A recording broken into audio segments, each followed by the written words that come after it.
Learn proven methods to writing good sales copy that sells.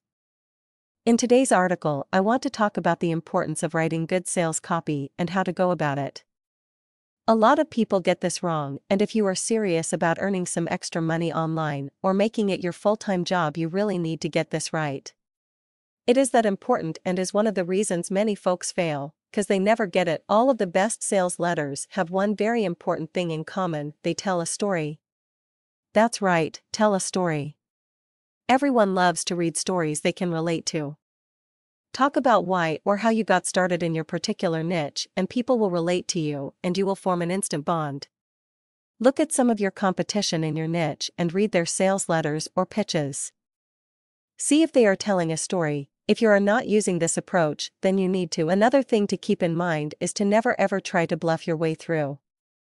Yes, of course, a lot of writers have written great fabricated tales and made people believe they were genuine, but they only pulled it off with doing extensive research.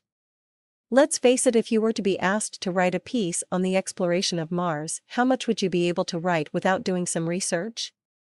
Okay, some of you could, but you get my point. Even when you know quite a bit about your particular niche, you still need to do at least some research to be able to write really good sales copy. The more you know now about the subject and your readers, the easier it will be to make them relate to you and hit on their hot buttons. You also need to think about who might be reading your copy and talk to them in their lingo. Example: if you are going to be selling Monster High dolls, then you better know who Operetta is and that she is the daughter of the Phantom of the Opera doll. You also better know that she has a pet spider named Memphis, Daddy-O Longlegs, and everything else that is included with that particular doll. That way, when people come to your site, they will trust that you know what you are talking about. Now, unless you have a 10-year-old daughter like me, then you probably don't know anything about Monster High dolls, but it will mean a lot to people looking to purchase those dolls. That is the connection you need to make with your potential buyers. And by the way, the research I did for the high dolls was pretty easy. Yes, you guessed it, my daughter has a ton of them. Also, make sure you are talking to your readers. By that, I mean it is okay to be less than grammatically correct all the time.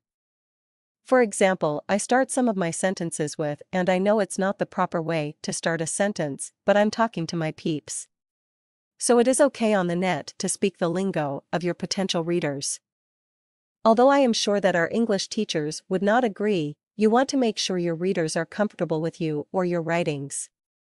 If they are not, then it's one click and gone. You also need to use short sentences and short paragraphs. Trust me on this one, it is simply a must.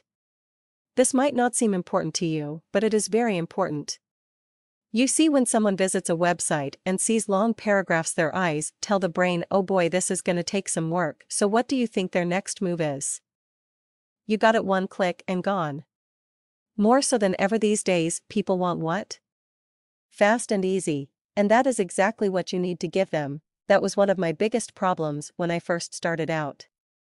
I can be very long-winded, and I had no idea that I was actually turning people away because of this.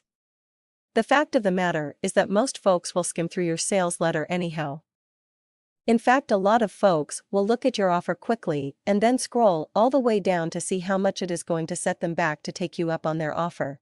The other fact that comes into play is most folks won't buy from you the first time they see your offer. It sometimes takes several times getting your offer in front of them before they hit the buy button. Just another good reason to keep things short and sweet, I mean the sentences and paragraphs. Remember, you are still telling a story. So try to keep your sentences to about 10 to 12 words per sentence. Your paragraphs should be no longer than 3 to 4 sentences long. It is also perfectly acceptable online to use 1 to 2 sentence paragraphs.